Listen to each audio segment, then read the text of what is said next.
Hey guys, in this video I'll be showing you the Guardian build I'm currently using. First, I want to be clear that this is a burst meditation build focused on roaming in SPP and easy to use for solo queuing.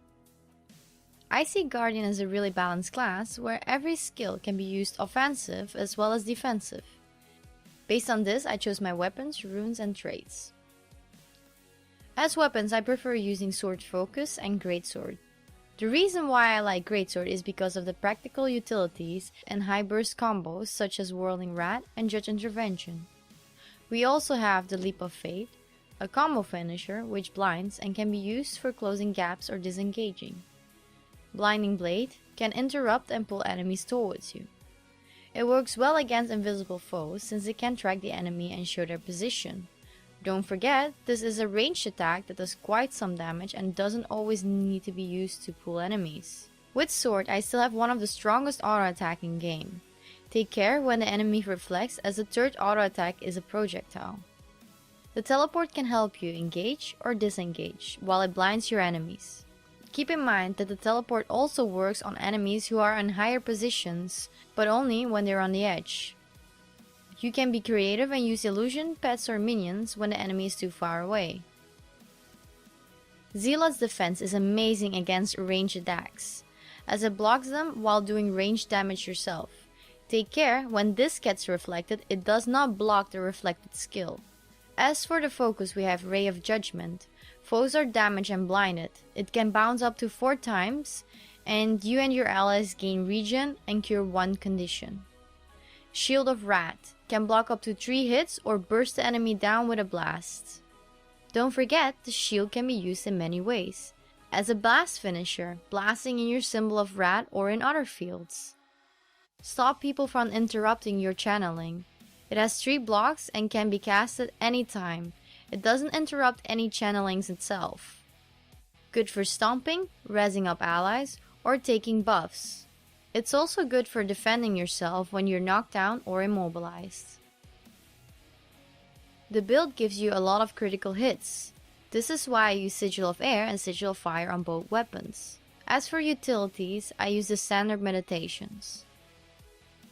I chose Traveler runes with the purpose to stay close to my enemies and pressure them with my sword auto attack. Together with the teleports and leap, it not only gives me the last boost to keep up with the enemy, but it can also give me that last push to disengage on time. For traits, I use the following: Radiance, Valor, and Zeal. What made me choose these traits is the following. Symbols will get really strong and become of importance. What does a symbol do? Gives you retaliation. Under retaliation effect, we gain 10% increased damage. The symbol itself has 10% increased damage to foes. Enemies who stand in the symbol will get 10% more damage from you and have a 33% chance on burning for 1 second.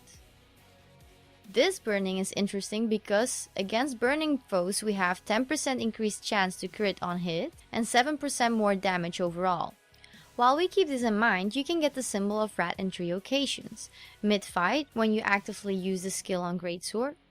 When you reach held below threshold, this has a 30-second cooldown. When you get downed.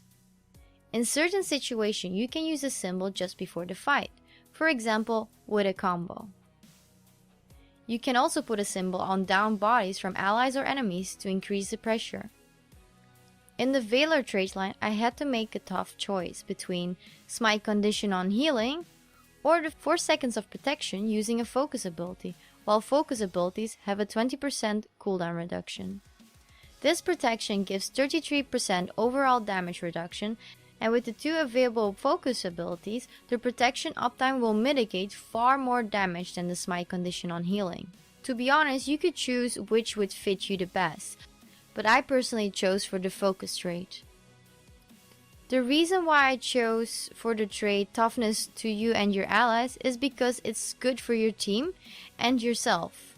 Aegis to allies when you block gives only your team a bonus, not yourself, while I try to focus on solo play in this build.